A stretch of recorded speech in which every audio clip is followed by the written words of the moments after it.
Hello, good morning my dear students. आज का हम लोग का टॉपिक रहेगा जियोग्राफी से संबंधित है। ठीक है, भूगोल से। हमारे चैप्टर का नाम है पृथ्वी की आंतरिक संरचना, यानी कि पृथ्वी के अंदर, उसके अंदर कौन कौन सी क्रियाएं हो रही है उसके बारे में हम लोग चर्चा करेंगे। ठीक है, तो आइए चलते हैं पृथ्वी की आंतरिक संरचना की ओर। ठीक है, तो हमारा चैप्टर है पृथ्वी की आंतरिक संरचना। तो देखिए क्या होता है पृथ्वी की आंतरिक संरचना में, क्योंकि देखिए कितने भी भूवैज्ञानिकों ने यह पता लगाया कि पृथ्वी के अंदर क्या क्या क्रियाएं हो रही हैं, उनके अंदर कौन कौन सी कंपन हो रही है। तो देखिए उन्होंने पता लगा कि पृथ्वी के नीचे जाने पर क्या होता है, टेम्परेचर, उसका तापमान बढ़ता रहता है। ठीक, जैसे जैसे आप नीचे जाएंगे पृथ्वी के अंदर का तापमान बढ़ता रहता है। आर्कटिका महासागर के कोल क्षेत्र में एक ड्रिल मशीन के द्वारा पृथ्वी की आंतरिक सतह का पता लगाने के लिए ड्रिल मशीन के द्वारा उसे होल किया गया, लेकिन उसके आगे वह सिद्ध नहीं हो पाया। ठीक है, तो भूवैज्ञानिकों ने बहुत से स्रोतों की मदद से पृथ्वी की आंतरिक सतह, आंतरिक संरचना होने वाले आंतरिक तरंगों का पता लगाया। ठीक है, और उसको पता लगाने के मुख्यतः दो स्रोत थे, प्राकृतिक स्रोत और अप्राकृतिक स्रोत। पहला हमारा क्या था, प्राकृतिक स्रोत। प्राकृतिक स्रोत में था ज्वालामुखी उद्गार। ठीक है, ज्वालामुखी उद्गार और भूकंप तरंगे। ठीक है, पहला हाथ है ज्वालामुखी उद्गार और दूसरा भूकंप तरंग। ठीक है, तो हम जानेंगे भूकंप तरंग या भूकंप विज्ञान किसे कहते हैं, कि पृथ्वी के अंदर होने वाली आंतरिक कंपन को ही हम भूकंप तरंगे या भूकंप विज्ञान कहते हैं। ठीक है, देखिए यह हमारा पहला था प्राकृतिक और अप्राकृतिक स्रोत में क्या था, पहले भूकंप ज्वालामुखी उद्गार से और भूकंप तरंगे या सिस्मोलॉजी भूकंप विज्ञान के माध्यम से पृथ्वी के आंतरिक संरचना के बारे में उन्होंने पता लगाया। ठीक है, तो अप्राकृतिक स्रोत में आता है, पहले देखेंगे सिस्मोलॉजी क्या होता है। सिस्मोलॉजी वह पृथ्वी के आंतरिक संरचना में पृथ्वी केंद्र बिंदु पर होने वाली वह क्रिया है जिसके माध्यम से हम पृथ्वी के केंद्र बिंदु पर होने वाले कंपन को हम पता कर सकते हैं। ठीक है, तो अब हमारा आता है पृथ्वी की संरचना के बारे में। देखिए, तो पृथ्वी की संरचना के बारे में देखिए, पृथ्वी के ऊपरी सतह को हम क्रस्ट, यानी कि इसका नाम सियाल रखा गया है। क्रस्ट में क्या होता है, सिलिका और एल्युमिनियम की मात्रा अधिक पाई जाती है।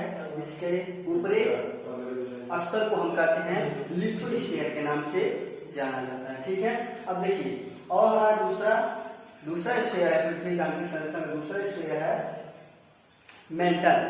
ठीक है, इसको हम कहते हैं सीमे। इस पृथ्वी की आंतरिक संरचना में इसमें क्या होता है, सिलिका और मैग्नीशियम की मात्रा अधिक पाए जाने के कारण इसे हम मेंटल की श्रेणी में रखते हैं। ठीक है, और इसका नाम इसलिए सीमे पड़ा।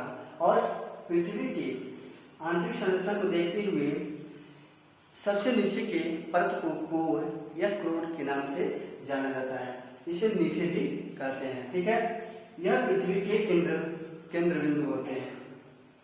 अब देखिए पृथ्वी के केंद्र बिंदु में होने वाले भौगोलिक तरंगे या भूकंपी तरंगों के माध्यम से ही हम पता लगाते हैं।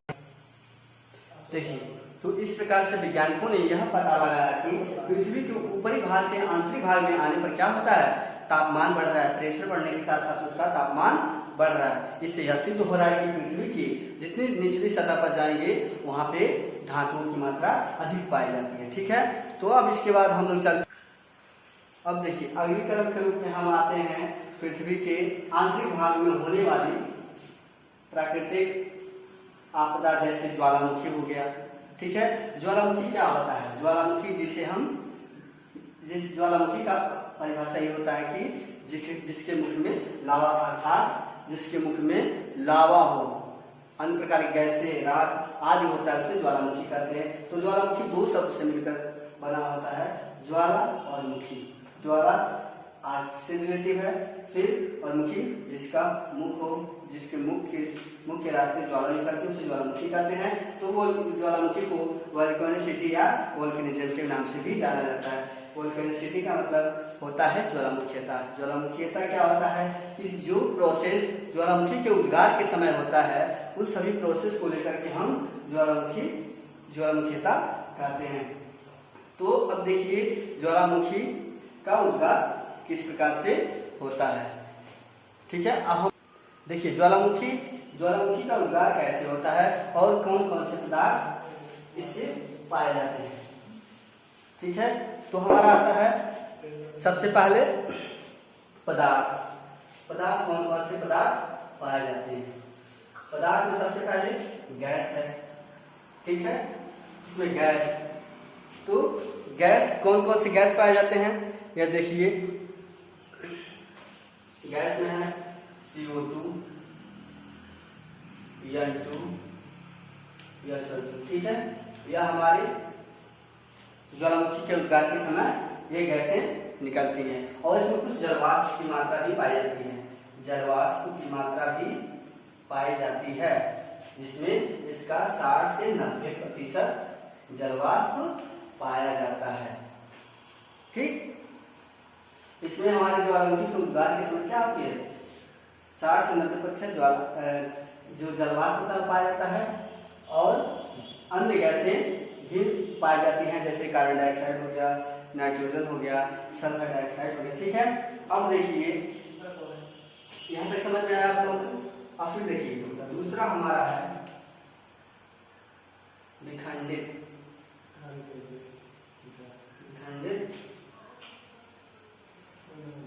पत्थर कह सकते हैं। ठीक है, विखंडित पत्थर के माध्यम से अब देखिए विखंडित पत्थर हो गया।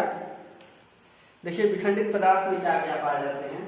विखंडित पदार्थ में देखिए इसके बाद देखिए विखंडित पत्थर में कौन कौन से पदार्थ आते हैं। पहला बम होता है जो ज्वालामुखी के उद्गार के समय बहुत बड़े बड़े पत्थर निकलते हैं। ठीक, उसके बाद क्या होता है लकड़ी से छोटे छोटे पत्थर पाए निकलते हैं और उसके बाद स्कोरिया, फिर उससे छोटे छोटे पत्थर फिर लावा उसके साथ निकलता है और उसके बाद राख निकलता है। ठीक है, तो यह क्या होते हैं ज्वालामुखी के उद्गार के समय इतने सारे ये सब पदार्थ निकलते हैं। ठीक है, देखिए इसमें आता है ज्वालामुखी के उद्गार के समय लावा दो रूप में पाया जाता है, एसिड और बेस रूप में। ठीक है, एसिड और बेस रूप में, जिसे एसिड को हम अम्लीय कहते हैं, अम्लीय, और बेस को हम बैठिक बोला जाता है, क्षार मिलाता है बैठिक कह सकते हैं इस भाषा में हम। ठीक है, यहाँ तक समझ में आया। तो देखिए एसिड में क्या होती है सिलिका की मात्रा पाई जाती है, सिलिका। ठीक है, सिलिका की मात्रा पाई जाती है, इसलिए यहाँ क्या होता है उसके जो लावा होते हैं वह अम्लीय होते हैं और इसका रंग जो होता है पीला होता है। जो लावा होता है उसका रंग क्या होता है पीला होता है। सिलिका की मात्रा अधिक पाए जाने के कारण उसकी वो क्या होता है पीला होता है। अब देखिए पीला होने के साथ साथ वह चिपचिपा और गाढ़ा भी होता है। जो लावा ज्वालामुखी के उद्गार के समय निकलता है यह क्या होता है सिलिका की मात्रा अधिक होने पर वह अम्लीय तथा गाढ़ा एवं चिपचिपा होता है। ठीक है, अब देखिए बेस हमारा है बेस। ठीक है, देखिए इसमें जो हमारा बेस है पैथिक है वह क्या होता है तरल माध्यम में पाया जाता है। जो सिलिका की मात्रा होती है वह तरल माध्यम में होती है। एक गाढ़ा माध्यम था हमारा अम्लीय माध्यम में, फिर और जो था अब दूसरा है बेस में सिलिका की मात्रा जो थी और क्या है तरल भाग में पाई जाती है। ठीक है, तो देखिए क्या होता है तरल होने के साथ साथ जो ज्वालामुखी के द्वारा लावा निकलते हैं वह अधिक ऊंचाई तक जाते हैं और उनकी चौड़ाई कम होती जाती है। ठीक है, वे दूर दूर तक फैलते रहते हैं, दूर दूर तक फैलते रहते हैं। ठीक है, इस प्रकार से वहाँ की जो उपजाऊ भूमि होती है ज्वालामुखी उद्गार के समय कई किलोमीटर तक वहाँ की भूमि क्या हो जाती है नष्ट हो जाती है, जिससे वहाँ का उपजाऊ क्षेत्र। देखिए तो हम ज्वालामुखी का उद्गार पृथ्वी का अणु संरचना पढ़ रहे थे, जिसके बाद हमारा था ज्वालामुखी उद्गार के समय उसके कौन कौन से अणु सार होते हैं। देखिए यह हमारा पर्वत है। ठीक है, तो इसकी जो निचली परत पाए जाते हैं लिथोस्फीयर और उसके निचली परत का स्टेनोस्फेयर, ठीक है। यह दोनों परतों के बीच जब बल लगता है तो यह बल क्या करता है, बल लगने के साथ साथ जिसके साथ अंदर ये जो गैस क्या होते हैं ऊपर की तरफ निकलने का प्रयास करते हैं, ठीक है।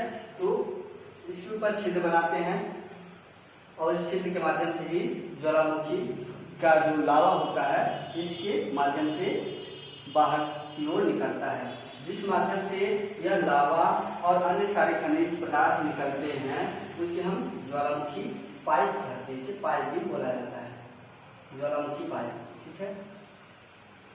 और जिस छिद्र से यह लावा राख आदि निकलते हैं इसे हम ज्वाला छिद्र कहते हैं, ठीक है, ज्वाला छिद्र। और जो प्रोसेस इस पर्वत के नीचे हो रहा है इस पर्वत को हम क्या कहेंगे, ज्वालामुखी पर्वत, ठीक है। तो यह ज्वालामुखी का प्रोसेस इस प्रकार से होता है, ठीक है। तो अब देखिए पृथ्वी की आंतरिक संरचना को हम लेकर चले तो इसे जो ज्वालामुखी छिद्र होता है इसे क्रेटर के नाम से जाना जाता है, जिसे हम क्रेटर जीन या क्रेटर लेग भी कहते हैं, ठीक है। और अगर यह छिद्र इससे बड़ा होता है तो हमारा कोरडा कहलाता है, ठीक है। तो आज की इस चैप्टर में ज्वालामुखी से रिलेटेड चैप्टर यहीं पे समाप्त होता है। अगर आप लोगों को कोई दिक्कत या परेशानी होती है तो आप लोग फिर से इसे दोबारा कमेंट बॉक्स में पूछ सकते हैं। और इसके प्रकार ज्वालामुखी का प्रकार हम कल नेक्स्ट चैप्टर में बताएंगे। आज के लिए इतना ही, धन्यवाद।